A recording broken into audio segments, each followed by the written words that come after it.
número 14.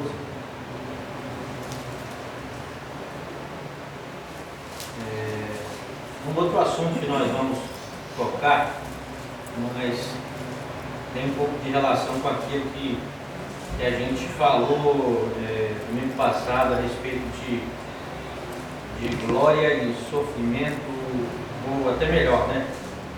A respeito de sofrimento e glória, entendendo que o sofrimento do cristão é matéria-prima para que a glória de Deus seja revelada nas nossas vidas, e também o caminho que nos leva a esse lugar de glorificação, na segunda vinda do nosso Senhor e Salvador.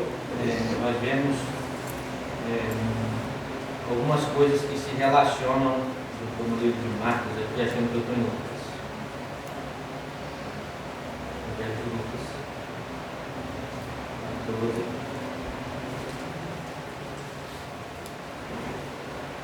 A partir do versículo 25,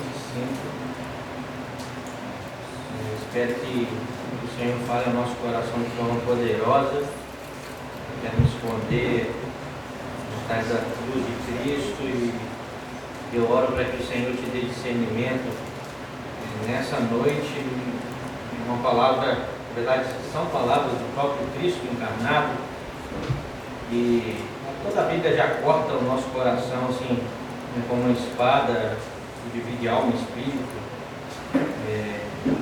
São palavras de Jesus, e a gente precisa dar máxima atenção a todas essas palavras. O contexto da declaração de Jesus é um contexto a qual eu quero falar aos irmãos, como dar um pano de fundo àquilo que Jesus está falando, para quem, quando, como, enfim. Mas que Deus fale o seu coração. Eu queria te pedir em nome de Jesus, se você tiver com sede ou vontade de morrer, espere. Tá bom? Amém, irmão? Glória a Deus. Espere, por favor. Como sempre digo, que é um lugar muito pequeno, e quando alguém levanta e sai e vai tomar água, gera muito rebuliço, e às vezes as pessoas, você percebe as pessoas se desviando, tentando, e até atrapalhando às vezes. Então, por favor, irmãos, tá bom? Com todo amor e carinho, vamos estar com o nosso coração alinhado e atentos ao Senhor, à voz de Deus. O Senhor traga nossa mente cativa à obediência de Cristo Jesus nessa hora. Amém? Assim diz as Escrituras. Uma grande multidão ia acompanhando Jesus.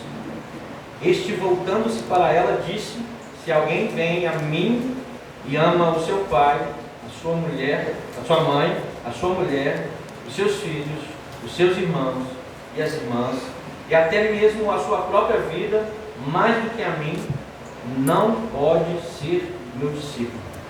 Eu gostaria que você repetisse comigo numa voz: não pode ser meu discípulo. 27. E aquele que não carrega a sua cruz e não me segue, não pode ser meu discípulo. E mais uma vez eu queria te convidar a repetir comigo: não pode ser meu discípulo. Qual de vocês que, se quiser construir uma torre, primeiro não se assenta e calcula o preço, para ver se tem dinheiro suficiente para completá-la? Pois se lança o alicerce e não for capaz de terminá-la, todos os que viverem rirão dele, dizendo: este homem começou a construir e não foi capaz de terminar. Ou qual é o rei que, pretendendo sair à guerra contra outro rei, primeiro não se assenta e pensa se com 10.000 homens é capaz de enfrentar aquele que vem contra ele com 20.000? Se não for capaz, enviará uma delegação enquanto o outro ainda está longe, e pedirá um acordo de paz. Da mesma forma, qualquer de vocês que não renunciar a tudo o que possui, não pode ser meu discípulo.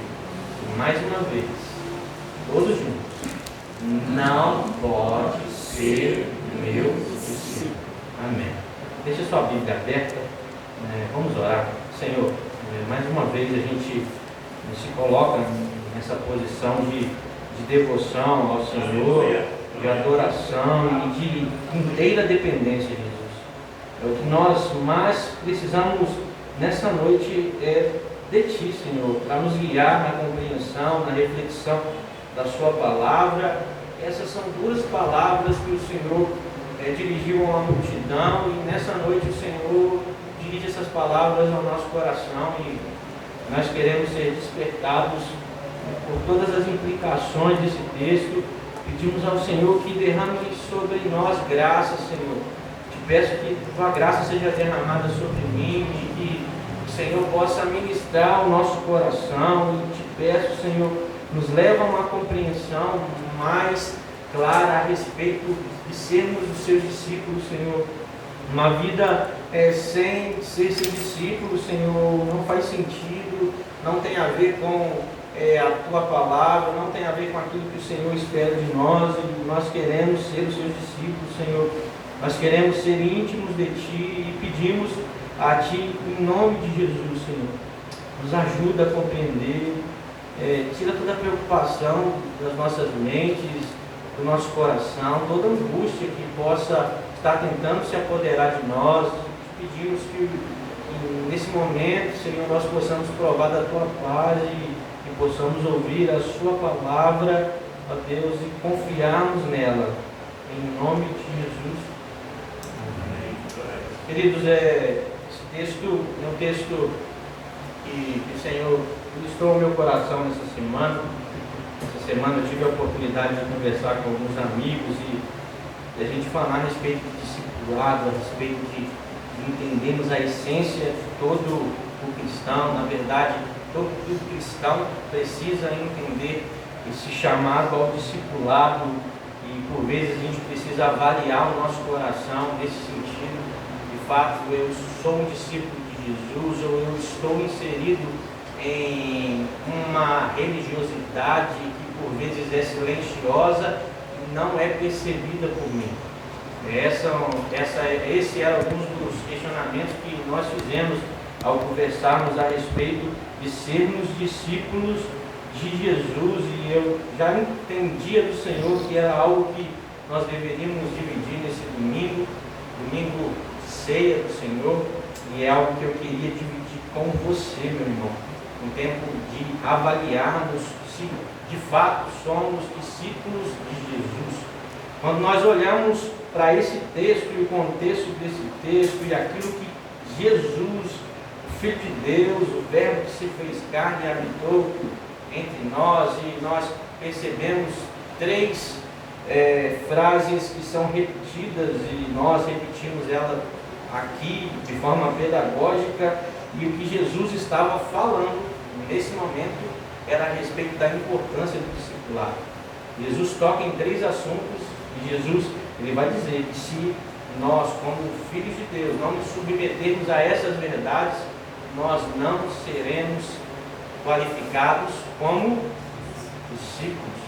E isso é terrível para aqueles que reconheceram Jesus como Senhor. Quando olhamos para o texto, percebemos que Jesus está sendo seguido por uma...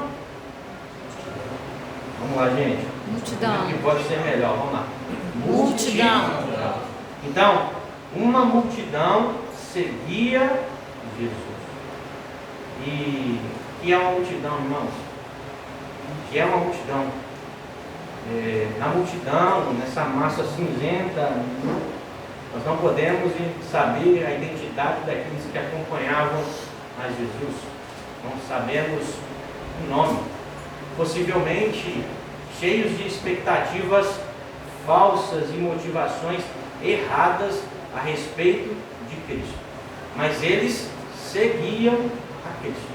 E o que eu olho para esse texto e percebo é que Jesus, sendo seguido por milhares de pessoas, ele olha para o retrovisor e se volta para elas. E as palavras de Jesus não são palavras brandas.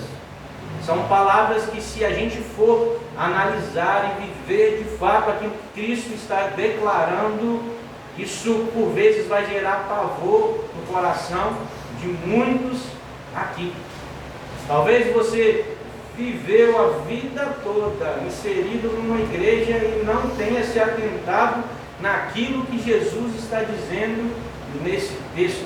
Se eu fosse talvez nomear esse sermão, eu poderia nomeá-lo como o preço ou custo para sermos discípulos de Jesus. Por vezes eu olhei para esse texto nessa semana e me perguntei se Cristo não estava aí querendo espantar aqueles que estavam seguindo. Certamente que não. Jesus não estava tentando espantar essa multidão. O que Jesus estava tentando é fazer com que essa multidão acordasse para as verdades do Evangelho. Eu quero dizer para você, meus irmãos, que Jesus, ao anunciar o Evangelho, nunca enganou aqueles que, por vezes, buscavam o seguir.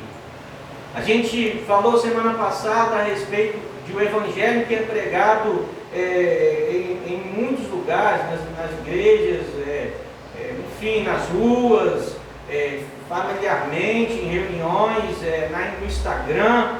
Nós vemos um Evangelho que não é completo, é um Evangelho que não tem partes do sofrimento com Cristo. Semana passada eu disse para você que você deveria desconfiar de forma muito firme daqueles que pregam o Evangelho e não falam de sofrimento e renúncia. E o que Jesus está fazendo nesse momento é declarar à multidão um Evangelho completo. Jesus, ele começa a falar para a multidão, para aquela multidão que o seguia, a importância de ser discípulo, mas também o preço, o custo do discipulado. Então, a pregação de Jesus não era: venha caminhar comigo e pare de sofrer. Venha caminhar comigo e todos os seus problemas terminarão. Porque quem anuncia isso, e não são verdades, são mentiras, é o espírito do anticristo. O espírito do anticristo vai pregar isso. Vai pregar: venham seguir a Jesus e todos os seus problemas irão terminar. Mas o Espírito de Cristo capacita aqueles que estão responsáveis e vinculados ao Evangelho de tal forma, e esses anunciam esse Evangelho que é um Evangelho de renúncia, que é um Evangelho que nós devemos abrir mão, devemos analisar o nosso coração, e é isso que Jesus ele faz nesse texto tão importante, que precisa ser analisado por todos nós. Todos nós, irmãos, precisamos analisar nossa vida nessa noite e vermos se de fato somos discípulos de Jesus. E o que é ser um discípulo de Jesus? Porque já no português, quando existe a tradução, talvez a gente não consiga perceber quais são todas as nuances do que significava ser um discípulo de Cristo naquele tempo. Mas o discipulado está envolvido principalmente com duas questões. Primeiro, discipulado, ou ser discípulo de Jesus, é o ato de seguir Cristo. Amém, irmãos? Amém. O primeiro ponto daqueles que são discípulos de Jesus: eles seguem a Cristo. E o segundo fato é que eles se preocupam em ensinar outros também a Seguir a Cristo. Talvez de forma mais clara, discipular, ser discípulo de Jesus é seguir a Cristo, é o ato de seguir, mas também é o ato de ensinar pessoas a seguir. Nós lemos em todo final de reunião o quê? Toda autoridade me foi dada no céu e na terra, portanto, vão e façam discípulos de todas as nações, batizando em nome do Pai, do Filho e do Espírito Santo, e ensinando a quê? A guardar. Então, discipular, ser discípulo de Jesus é o ato de seguir, mas também é o ato de ensinar pessoas a seguir. Por isso, quando falamos de discipulado, o discipulado não pode ser centrado somente em uma pessoa, porque se isso for o discipulado que talvez pessoas entendam, a gente não está falando de um discipulado pautado nas Escrituras. Se olhamos para alguém ou como um herói que vai nos ensinar a sermos discípulos, nós estamos redondamente enganados, porque quando falamos em discipular, nós devemos envolver até mesmo as nossas próprias vidas na questão de que eu também tenho responsabilidade de ensinar outros a caminharem com Jesus. E assim, qual é o seu envolvimento nessa missão? Qual é o seu envolvimento nessa missão, irmãos? De ensinar pessoas a caminharem com Cristo. Então, Jesus aqui vai falar a respeito de três questões. Um certo tipo de amor, um certo tipo de sofrimento, por isso tem relação com aquilo que a gente trouxe semana passada, e um certo tipo de desapego. Então, para eu ser um discípulo, eu tenho que ter um certo tipo de amor, porque senão eu não sou. Foi isso que Jesus disse, não foi? Para eu ser discípulo, eu preciso participar de certo tipo de sofrimento. Foi isso que Jesus falou? Para eu ser discípulo, eu preciso ter um certo tipo de desapego. Se eu falho em uma dessas questões, talvez eu não seja um discípulo, e eu preciso analisar a minha vida e colocar a minha vida sob o Evangelho, e submeter a minha vida ao Evangelho. Quando a gente olha o texto, as primeiras palavras de Jesus, e pensa aí, irmãos, como seria a cena? Jesus andando, uma multidão atrás, uma massa cinzenta de muita gente, milhares de pessoas caminhando com Jesus, e em certo momento Jesus para, olha para trás, e aí Jesus fala: se alguém ama mais seu pai, sua mãe, seus irmãos, seu marido, seus filhos, e aí vai subir o comprometimento, ou até mesmo a si próprio, você não é meu. E aí ele vai dizer: aquele que não pega e toma a sua cruz e me segue, ou aquele que abdica desse amor próprio, esse egocentrismo, também ele não pode ser discípulo, porque discipulado tem relação com sacrifício e não com autopromoção. Aqueles que seguem a Cristo, eles não estão sendo promovidos, irmãos, ou estão buscando autopromoção.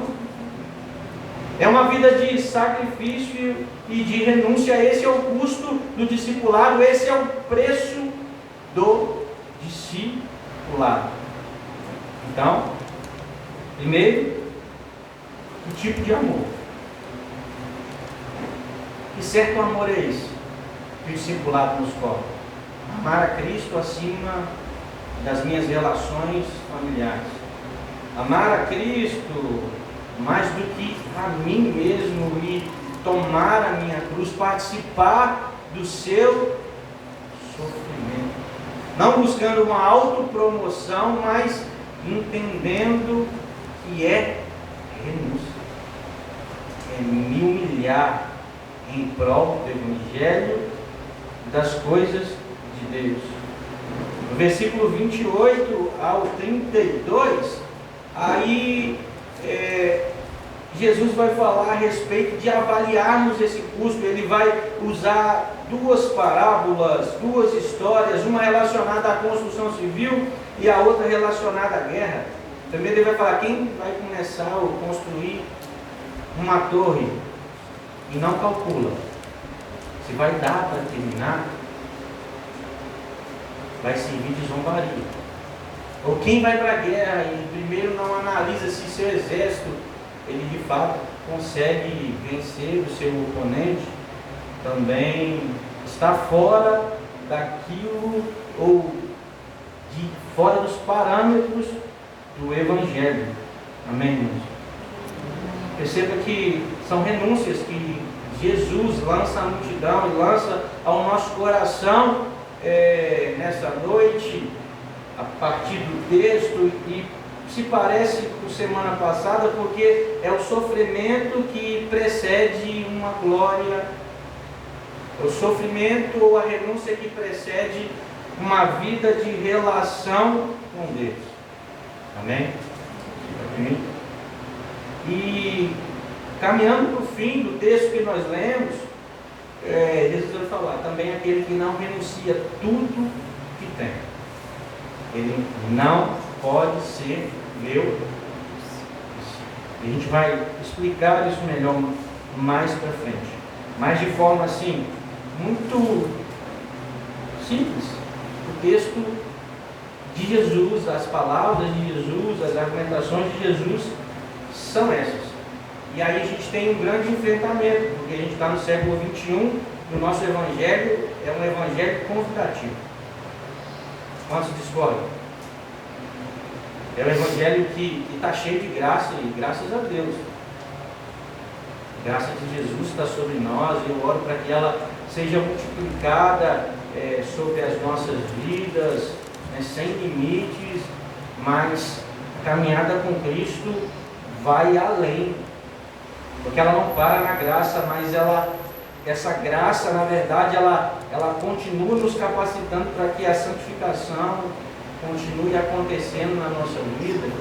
Às vezes a gente olha e parece que o que é o Evangelho? O Evangelho é o anúncio de um Salvador, aceitei Jesus, me converti, meu Salvador. Acabou. Eu não tenho mais relação nenhuma e eu não vivo uma vida de progressão em santidade, eu não vivo uma vida de renúncia. O que estão pregando aí, irmãos, não é o Evangelho. Tome cuidado com o que você tem ouvido nas redes sociais, em nome de Jesus. Quanto falso evangelho tem sido pregado, irmãos. Não é evangelho. O evangelho tem sido reduzido. Por vezes eles falam a respeito de parte do evangelho, anunciam a mensagem pela metade. Nós não podemos reduzir a mensagem do evangelho, mas anunciar ela de forma completa, e por vezes anunciam dessa forma porque buscam deixar o evangelho mais palatável e até mais atrativo. E misericórdia de nós se nós nos propormos a essa questão, que Deus nos mate, irmãos. Deus nos mate. A gente se propor a fazer esse tipo de coisa, de reduzir o evangelho em troco de sermos conhecidos, de enchermos esse lugar, de buscarmos ir para outro lugar, porque já não cabe mais pessoas. Porque se o falso evangelho for pregado aqui, irmãos, a multidão adentra nesse lugar. Isso daqui enche, isso daqui lota. Só que o evangelho de Jesus, o evangelho que vem com renúncias, assusta a multidão. Porque muitos de nós não nos posicionamos como discípulos de Jesus. Somos meramente pessoas que viram algo de bom, mas não existe envolvimento, não existe renúncia. Misericórdia de nós, misericórdia se existe alguém aqui assim. Misericórdia se existe alguém aqui assim, irmãos, que só simpatizou com o Evangelho, simpatizantes do Evangelho. É isso que é a multidão.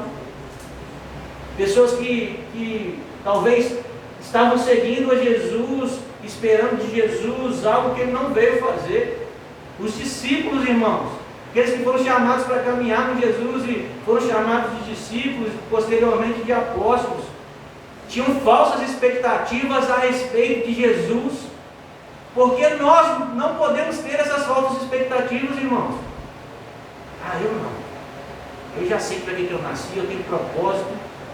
Se os discípulos que caminharam com Cristo aproximadamente 3 anos estavam cheios de falsas expectativas, por que nós não, irmãos?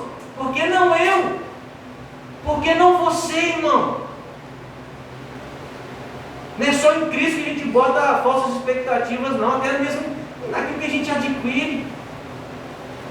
Às vezes a gente compra, sei lá, um carro e coloca falsas expectativas. Às vezes a gente, sei lá, faz qualquer coisa e existem falsas expectativas no nosso coração. E se os discípulos estavam cheios de falsas expectativas, esperando Jesus arrancar César do poder e assumir o governo, porque quando Jesus está sendo assunto aos céus, lá em Atos, os discípulos estão falando: Jesus, quando o governo será dado a nós? Aí Jesus vai falar: não compete a vocês saber, nem o tempo nem a hora. Então, no momento onde a assunção de Cristo estava acontecendo, os discípulos estavam com o coração cheios de falsas expectativas. E por que nessa noite o meu coração não pode estar cheio de falsa expectativa a respeito daquilo que Cristo fez e faz por mim ou espera de mim? Por quê? Então essa noite é uma noite para analisarmos o nosso coração e avaliarmos se de fato a gente é simpatizante ou discípulo de Jesus. Jesus está nos chamando para um tempo de mais intimidade com Ele, e de nos acharmos como discípulos fiéis, amigos de Jesus. Amém, irmão? Amém. Então o nosso coração pode estar enganado nessa noite. Quando falamos de custo, e foi o que Jesus falou, por vezes assusta muita gente, e aí o povo já descambeia, já vira as costas, custo, renúncia, abrir mão. Não, esse é o outro Jesus, um falso Deus, que o mundo tem criado, infelizmente. E aí a gente, olhando para as palavras de Jesus e para o verdadeiro Evangelho, a gente precisa nessa noite se colocar nesse lugar e nessa tensão, onde existe um custo que tem relação com a totalidade da nossa vida e também a melhor vida que poderíamos viver, dobrados aos pés de Jesus, e decidimos, de fato, sermos discípulos daquele que nos salvou, é o nosso Salvador, mas também é o nosso Senhor. Existe essa tensão todos os dias diante de nós, o custo do discipulado, aonde precisamos renunciar a nossa vida e a melhor vida que poderíamos ter, que é estarmos intimamente diante do nosso Senhor Jesus. É renúncia, é abrir mão, é se conformar a Cristo, é imitar a Cristo, e isso dói, mas também é uma vida vivida em plenitude diante de um Deus que nos ama e nos chama a viver segundo esse Evangelho. E quando a gente se depara com o Evangelho, o nosso eu, o nosso homem quer ressignificar as coisas que Jesus já disse. Mas o nosso papel não é ressignificar, mas sim se submeter às verdades já proclamadas nesse livro. Por vezes a gente quer ressignificar, mas não foi bem assim, foi há 2000 anos atrás, dá para dar um jeitinho. Não dá, irmãos. Não dá. Jesus declarou as suas verdades aqui, e nessa noite a gente decide, ou a gente se submete e se torna um discípulo, ou não. Ou eu sou um simpatizante, crente nominal, religioso. Misericórdia de nós, Senhor, de todos nós. Amém? Amém. Amém. Olhando para o texto, a gente percebe que de fato o custo existe. A graça é de graça, mas não foi de graça. Cristo na cruz, um sangue valioso. Recebemos de graça, não foi, irmãos? Mas foi o sangue precioso.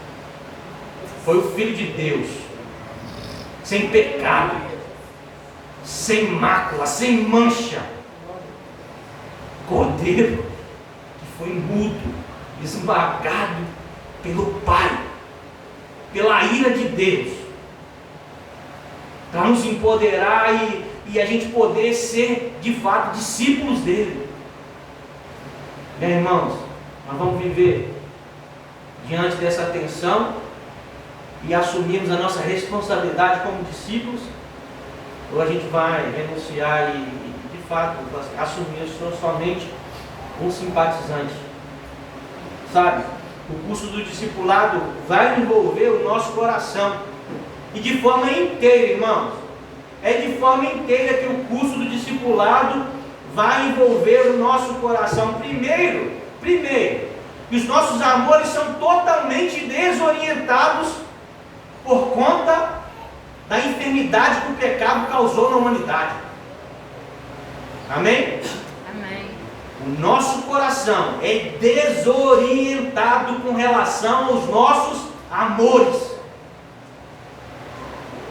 A gente ama aquilo que a gente não deve. O nosso amor, a nossa devoção, a nossa adoração é somente para Cristo. Ele é o alvo do nosso amor. Por quê? Porque Ele nos amou primeiro. Porque o seu amor é eterno e com laços de amor nos envolveu e nos trouxe para perto. Eu já disse essa frase umas 2 vezes aqui. Mas o coração do homem é uma fábrica de ídolos. A gente precisa sempre estar analisando o nosso coração. Essa frase não é minha, se eu não me engano, é do Charles Spurgeon ou do Tim Keller, se eu não me engano. Mas é verdade. O coração do homem é uma fábrica de... Irmão, o seu coração, bate nele assim, é uma indústria, é uma fábrica. É porque quando a gente fala isso, fala, poxa, o coração do Frank é uma fábrica de luz, esquece do nosso, irmão. Mas o meu coração, o seu coração, é uma fábrica de ídolos. E o discipulado verdadeiro, onde Cristo é o nosso Senhor e o nosso Mestre, Ele precisa ordenar, trazer ordem aos nossos amores. Então o nosso amor de forma inteira, ele precisa ser voltado para Cristo. Deus. Por vezes, gente, a gente não ama nem a Deus nem o nosso próximo. Olha como o nosso coração é desorientado. Estão mentindo, irmão? Não. E aqui Jesus vai falar: quem ama mais que o meu, quem ama mais seu pai, mais sua mãe, mais seus irmãos, mais sua esposa, mais os seus filhos. É como você sentar na cadeira, colocar uma cadeira na sua frente e para seu pai e falar assim: eu amo mais a Cristo. Sua mãe, eu amo mais a Cristo. Seus filhos, eu amo mais a Cristo. Sua esposa, eu amo mais a Cristo. Tem curso ou não tem, irmãos? É. Quem ama mais eles, às vezes a relação familiar, não pode ser discípulo de Jesus. Aí você vai avaliar seu coração e falar assim: rapaz, eu estou achando que eu amo mais as minhas relações do que propriamente a Cristo. Aí a gente precisa avaliar, pedir graça para que Deus ordene os amores do nosso coração. Ah, Lucas, quer dizer que Jesus não quer que eu ame os meus filhos, os meus pais, os meus irmãos? Não. O que Ele quer é que Ele seja a base desses amores. Amém? Amém. Cristo é a base, o fundamento desses amores. Mas o nosso coração é inteiro do Senhor. Amém? Talvez você possa fazer uma oração agora e pedir: Senhor, me faça te amar mais. Talvez agora é hora de você fechar os seus olhos e falar: Senhor, me ensina a te amar mais, me ensina a te amar mais que a minha própria família, porque o Senhor é digno desse lugar. O Senhor é digno de estar no centro do meu coração, sabe? E o meu conselho é que você faça essa oração agora. Sabe, fala, Senhor, me ensina a te amar mais. Me ensina a te amar mais. Por favor, por graça e misericórdia, me ensina a te amar. Sabe, eu creio que só empoderados pelo Espírito de Deus a gente tem compreensão e convicção dessas coisas. Então peça, Senhor, por favor, me leva aí nesse lugar onde eu te amo mais do que todas as minhas relações familiares. Eu te amo até mesmo mais do que a mim mesmo. Amém? Ser discípulo de Jesus vai custar também a nossa tranquilidade, irmãos. Oh, meu Deus. Vou repetir. Ser discípulo de Jesus vai custar a sua tranquilidade. Quem gosta de tranquilidade? Todo mundo, né? Ser discípulo de Jesus custar a nossa tranquilidade. Quem tem muito problema para resolver? Pessoal. Tem muito? Ser discípulo de Jesus é se envolver com problema que nem é seu. Aí você vai se encher mais de problema. Você vai começar a abraçar o problema dos outros. Porque se você não abraça o problema dos outros, você não é discípulo de Jesus. Sabe, irmãos? Se a gente viver no completo egocentrismo da nossa vida, não vamos ser considerados discípulos de Jesus. Seremos simpatizantes, multidão. Multidão. Jesus não nos chamou para isso. Nós vamos batalhar para que a gente seja despertado por essas verdades. Eu sei que está todo mundo aqui lotado de problema. Mas tem gente do seu lado que tem mais problema que você. Sabe, irmãos? Quando a gente vai se envolver com o problema do outro, ou a gente vai continuar sendo apático, participante dessa multidão, simpatizante desse falso evangelho, que não se envolve, que não se relaciona, que não se preocupa, que não tem compaixão.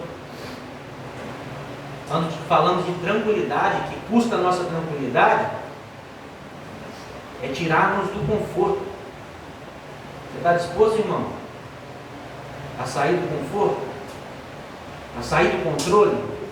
É isso que é o discipulado de Jesus. Jesus não engana aqueles que Ele chama para caminhar com Ele. Não engana. Você está disposto a se envolver com problemas dos outros, irmãos? Ou só viver no seu mundinho?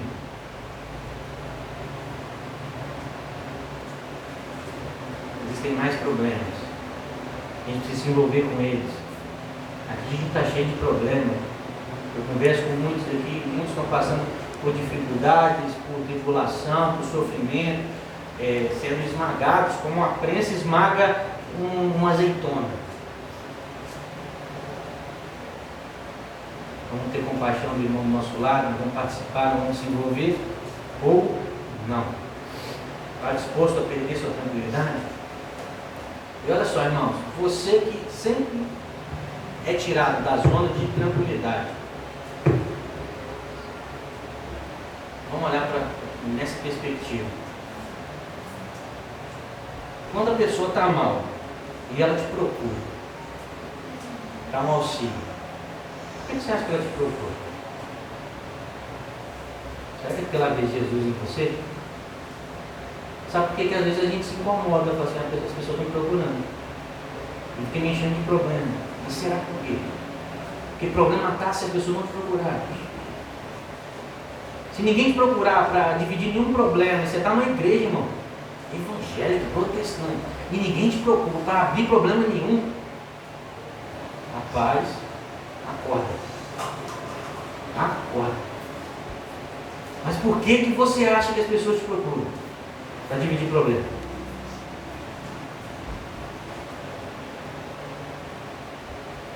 Amém? Amém. Vamos lá. Custa custa o nosso eu. Custa o nosso eu porque a gente abre mão dos nossos méritos,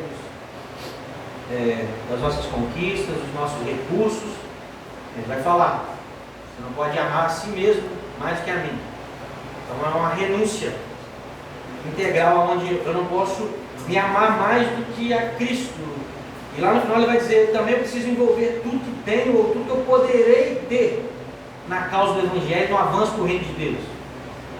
Então custa os nossos méritos, custa os nossos recursos, custa as nossas conquistas, custa o que nós temos e o que nós poderemos ter.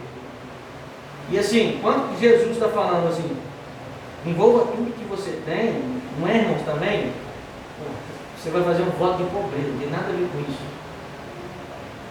Mas o seu amor está no dinheiro ou na causa do Evangelho? Amém? Glória a Deus. Glória a Deus. Estão comigo? É talvez o seguinte, olha só, seu amor, ou você está apegado demais a isso, que por causa do Evangelho você não tem coragem de não, sabe? Existe apego no seu coração. Então, se existe, você precisa de graça, de buscar graça do Senhor, de orar por graça, pedir que o Espírito Santo te capacite a estar nesse lugar de inteiro desapego de todas as coisas. Se apegar demais, é tempo de desapegar. Amém? Do seu eu, dos seus bens. É isso que Jesus está falando. Então, irmãos, o Evangelho não é, olhando para essas verdades, a gente conclui. O Evangelho não é o Lucas vivo parecido com Cristo. Mas é o Lucas morto que ressuscitou com Cristo e agora Cristo vive nele.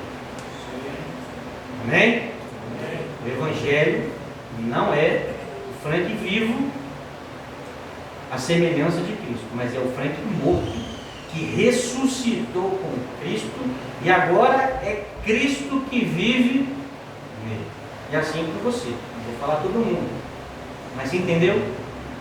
Então, ser discípulo de Jesus é isso. Porque o que ele vai dizer? Peguem sua cruz. Irmãos, cruz não é um adereço. Não é tipo, Jesus, que pé frio de Jesus, né? Má sorte, foi para cruz. Também não é um pingente cruz, não é um adereço para lá tatuar. Cruz é o que, irmão? É símbolo de execução. Execução. Por isso que eu estou falando de que a relação não é nós vivos, aonde Cristo habita em nós e a gente se parece com Ele, mas é nós mortos, ressuscitados com Ele, estando em Cristo e Cristo em nós. Tem diferença, não tem, irmão? É uma vida de cruciforme, crucificados, não morto. Morto tem vontade, é as vontades de Cristo em nós. Discípulo de Jesus é assim, uma vida cruciforme.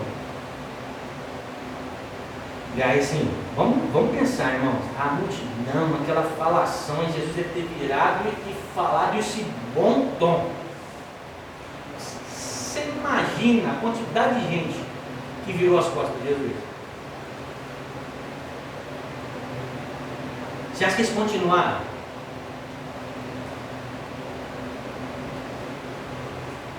Não. Porque hoje, quando esse evangelho é pregado, muitos viram as costas. A Bíblia não diz quantos viraram as costas.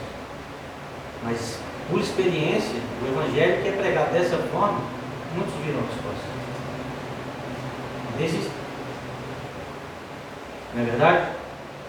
E olhando para essa vida cruciforme, a gente vê em Paulo, Filipenses 3, você anota aí, não vou esperar você abrir não, a partir do versículo 4, vai dizer, é verdade que eu também poderia confiar na carne. Se alguém pensa que pode confiar na carne, eu ainda mais. Fui crucificado no 8º dia, então, ó, fui crucificado no 8º dia. Sou da linhagem de Israel, tribo de Benjamim, a tribo mais nova, hebreu de hebreu, quanto à lei fariseu, quanto ao zelo perseguidor da igreja, quanto à justiça que é na lei, irrepreensível. Então, currículo top, carteirada de Paulo, dos religiosos. Mas ele vai dizer, mas para mim era louco, eu considero como perda, por causa de Cristo. Na verdade, eu não considero somente, né, como perda não, mas é como esterco, como estrume, como um cocô.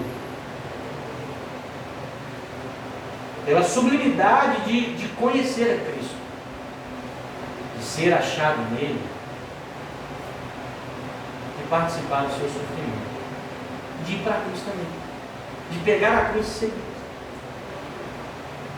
A gente vê em Paulo a postura de um discípulo de Jesus, sabe? E a gente olha Paulo falando a respeito de que todas essas coisas que eram, né, ou na verdade o qualificariam, porque é um baita de um currículo, ninguém tem um currículo de Paulo. Aqui, né, não teremos, não sou gentios já.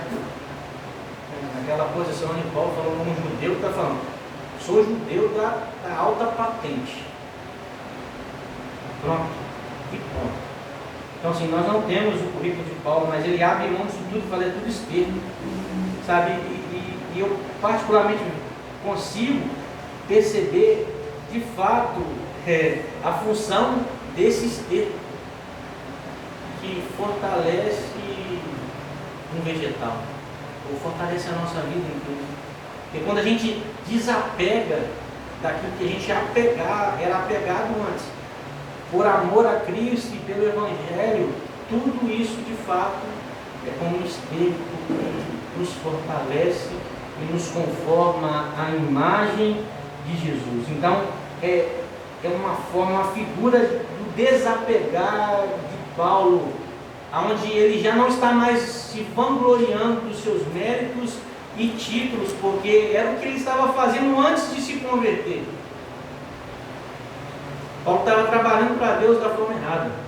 Ele achava que trabalhava para Deus, mas da forma errada. Ele disse, Senhor, quanto à lei, eu era fariseu, seguia os preceitos, era irrepreensível, mas é tudo esterco, é tudo adubo. E aí, a gente começa a perceber e visualizar que o Evangelho, ou no Evangelho, existe renúncia. O Evangelho verdadeiro não pode ser separado da renúncia. Mas, irmãos, existe um refrigério que, se de um lado existe renúncia, a renúncia nunca é vivida ou separada da intimidade. Sabe por que muitos desistiram de Jesus? Ou viraram as costas para Jesus, melhor dizendo, porque eles eram religiosos. Eles não compreenderam quem Cristo era, ou quem Cristo é. Eu vi uma pregação de Paulo Bosch, Acho, como é que é? Bosch. Eu falo, meu inglês é péssimo. Não é bem de madeira? Hã? Ou Bosch. É quase isso. E ele vai falar a respeito de Cristo. Ele vai falar assim, lembra da balança que a gente falou aqui no domingo passado? A balança romana, tem o fiel da balança, e estava falando de glória e sofrimento que não se comparam, e ele vai falar a respeito de quem é Cristo. Ele vai falar assim, por que a gente se submete a nossa vida a Cristo? E aí ele vai colocar Cristo num prato da balança, e ele vai falar, se você juntar as montanhas, se você juntar os mares, se você juntar os animais, se você juntar todos os seres criados, se você juntar a terra, Júpiter, Marte, as estrelas, o sol, todos no mesmo prato, eles não são, ou eles não alcançam quem Cristo é. E quando a gente relaciona renúncia com intimidade, a gente consegue entender de forma completa aquilo que o Evangelho nos chama a viver. Porque se a gente viver renúncia sem intimidade, irmão, é religião e mata. E te afasta dos caminhos de Deus. Na verdade, nem nos caminhos de Deus a pessoa está. Quem vive em religiosidade não está nos caminhos do Senhor. Então, quando a gente encontra com alguém que abandonou a fé ou parou de caminhar, e a gente fala, meu amigo, vamos voltar a caminhar, e a pessoa diz, espera um pouquinho, eu ainda não estou pronto. É porque na concepção dela, ela não está pronta para voltar para a religião, porque quando compara o custo da religião com o custo daquilo que ela está amando, com seus amores desorientados, aquilo que ela ama é superior à religião. Mas quando ela compara Cristo e aquilo que ela ama de forma desordenada, aí sim, ela se apega à sua cruz e segue a Jesus. Então, começa a ficar muito mais leve a caminhada. Por quê? Porque quando nós comparamos tudo aquilo que nós renunciamos com a beleza de Cristo, irmãos, é algo incomparável. Não dá para colocar na mesma balança. Vai ser catapultado todas as coisas comparado à beleza de Cristo, comparado às excelências de Cristo. O que pode ser comparado com Cristo, meus irmãos? Nada. A religião, sim. A religião pode ser comparada com os seus falsos amores, com amores desorientados do nosso coração. E aí a gente para. A gente foge da comunhão. Mas o que pode nos trazer de volta é olharmos e contemplarmos a pessoa de Cristo. Amém? Amém. Se eu comparo a renúncia com Cristo, eu percebo que é algo que não se pode comparar. Se eu comparo a renúncia com a religião, eu me canso, isso me mata e eu desisto. Amém, irmão? Amém. Glória a Deus. Glória a Deus. Olha para a história do jovem rico. Certo homem de destaque perguntou a Jesus: bom mestre, que farei para herdar a vida eterna? Jesus respondeu: porque você me chama de bom, ninguém é bom, a não ser um que é Deus. Você conhece os mandamentos: não cometa adultério, não mate, não furte, não dê falsos testemunhos, honre seu pai e sua mãe. Então o homem disse: tudo isso tenho observado desde a minha juventude. Ouvindo isso, Jesus lhe disse: uma coisa ainda falta a você. Venda tudo que você tem e dê dinheiro aos pobres, e você terá um tesouro nos céus. E a conversa aqui é longa, comparado à última frase desse texto. Jesus vai dizer o seguinte: depois vem e me siga. Por que o jovem não abandonou tudo que tinha? Porque ele não compreendeu que ele estava seguindo a Cristo. Porque ele não entendeu a quem ele estava seguindo. Porque a chave desse texto é seguir a Cristo, ter intimidade com Cristo. Se por um lado existe renúncia, irmãos, pelo outro nós temos a Cristo, homem mais santo, homem mais belo, exaltado, grande, poderoso, dono de todas as coisas, soberano, todo o controle e domínio está em suas mãos. Nós começamos a nos desprender daquilo que não nos permite sermos discípulos de Jesus. Existem 3 frases no texto que a gente leu no início: não pode ser, não pode ser, não pode ser. E o que seu coração deseja, irmãos, nessa noite? Como parte daqueles que estão envolvidos nessa jornada de plantação em Cristo, a gente entende que nós somos chamados para esse lugar de sermos discípulos de Jesus. A gente vai gastar a nossa vida sempre para isso. Então, nós cremos e nós declaramos essa palavra não para te espantar, e o desejo do nosso coração não é que você vire as costas, mas que você acorde e seja um discípulo de Jesus, envolvidos com Cristo, desapegados desse mundo, desses falsos amores, para que Cristo tenha supremacia no nosso coração. Amém? Quem se envolve com renúncia sem intimidade, ele vai dizer: eu parei de beber, eu parei de fumar, e eu parei também com a minha relação com Deus. Eu cansei. Quem se envolve com religião, parei de beber, parei de fumar, parei de seguir Jesus. Mas quem se envolve com Cristo, parei de beber, parei de fazer qualquer outra coisa. Porque, embora existam inclinações no meu coração, quando eu olho para Jesus, eu vejo quão belo Ele é, quão excelente Ele é, e Ele é superior a todos os outros esses amores. Você está aqui, irmão, ou não? Então, renúncia sem intimidade é religiosidade, e isso vai te matar. É necessário a gente viver uma vida íntima com Cristo. Amém? E aí, mais uma vez eu fechasse com você e a gente termina aqui. Sem custo, sem mestre. Sem custo, sem Cristo. Sem custo, sem Senhor.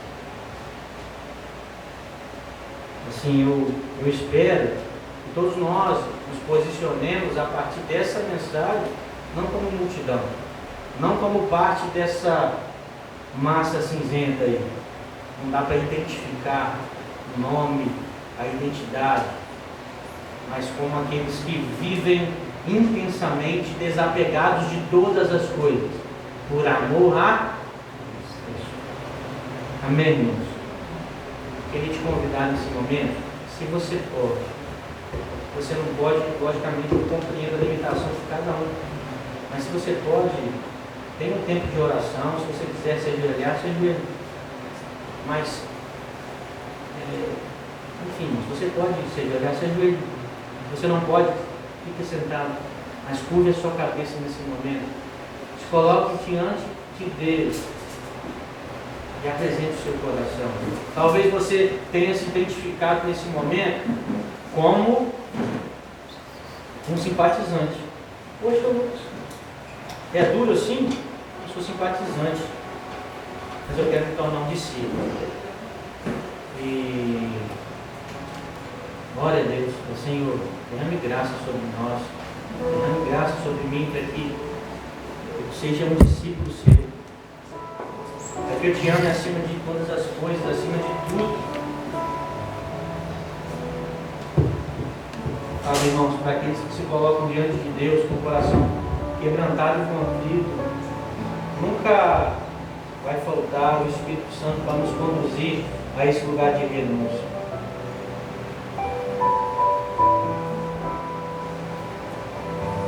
Nós não queremos ser reféns dessa religiosidade que vai nos matar e nos cansar. Nós não queremos ser somente simpatizantes de Cristo, mas nós queremos amar a Jesus acima de todas as coisas e nos comprometer com o seu reino. Ah, Senhor, nós nos colocamos diante de Ti nessa noite com o coração humilde e quebrantado, Senhor. Perdoa as nossas falhas, Jesus. Perdoa, Senhor, talvez a nossa falta de compreensão a respeito de sermos seus discípulos, Senhor. Talvez nós nunca ouvimos a respeito dessas coisas e nos faltava compreensão. Talvez, Senhor, nós já ouvimos a respeito dessas coisas e nós preferimos ficarmos na posição de simpatizantes, ficarmos como a multidão, Senhor. Senhor, eu creio que essa palavra nessa noite, ela foi anunciada para que entre como flecha viva nos nossos corações e nos desperte. Porque se nós nos encontrarmos de fato como simpatizantes, se existe alguém aqui que só se simpatiza com as suas causas, Senhor, nós pedimos pela graça do Senhor, pelo Teu Santo Espírito, nos conduza nesse lugar de envolvimento completo. Envolvimento completo pelos Seus interesses, Cristo. Senhor, por favor, perdoa-nos, Senhor, se faltou nós comprometimento, se estamos apegados demais, porque o nosso coração está desorientado, os nossos amores estão sem ordem, Senhor. Por favor, Senhor, coloque em ordem os amores do nosso coração, Senhor. Que nós não deixemos de amar as relações nessa terra, mas que o Senhor sempre seja a base do amor nessas relações. Senhor, perdoa se somos egocêntricos demais, Senhor, e amamos tanto a nós mesmos. Somos reféns e idólatras do nosso próprio ventre, Senhor, e queremos sempre mais e mais. Perdoa-nos, Senhor. Nós queremos te amar acima de todas as coisas, Senhor. Ajuda-nos, Senhor.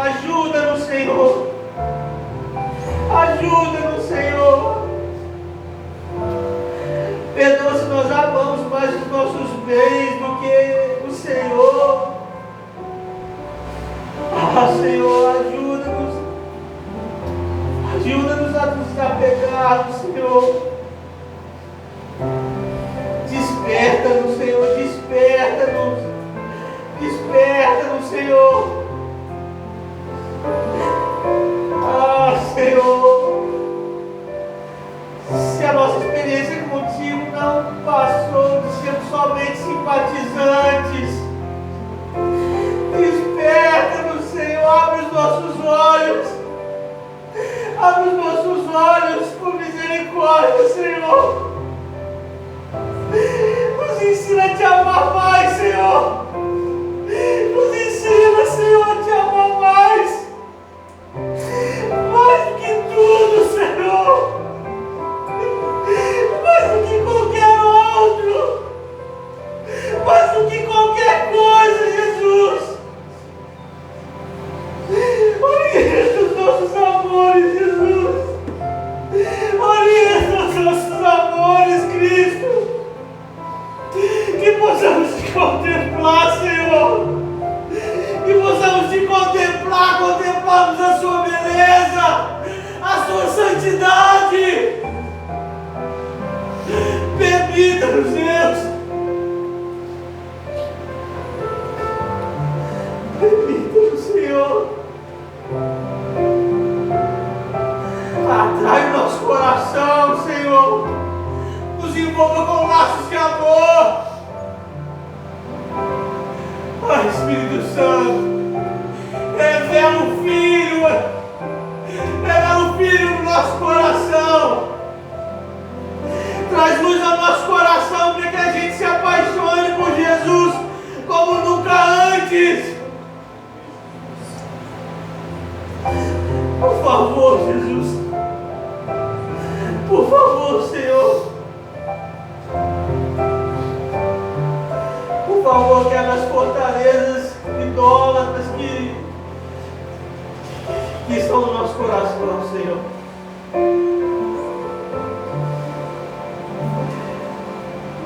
E toma lugar no nosso coração. Que o Senhor seja algo do nosso amor, da nossa devoção, da nossa adoração, do nosso desejo.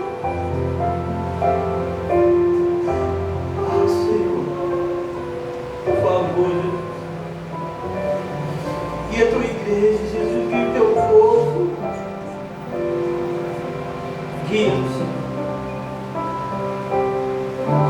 Guia-nos, Senhor. Em nome de Jesus. Em nome de Jesus. Em nome de Jesus. A graça esteja sobre nós, pela felicidade. Ai, Jesus. Se revela a nós.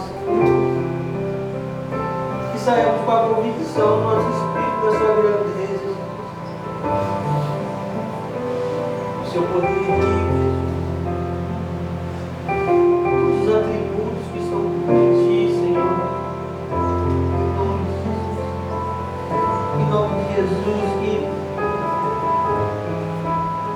nossas vidas, Senhor, nós tenhamos um envolvimento contigo tão intenso, Senhor. De tanta renúncia e entrega, por amor ao seu nome, por amor à sua obra. Por amor a ti, Jesus. Por amor a ti, Jesus.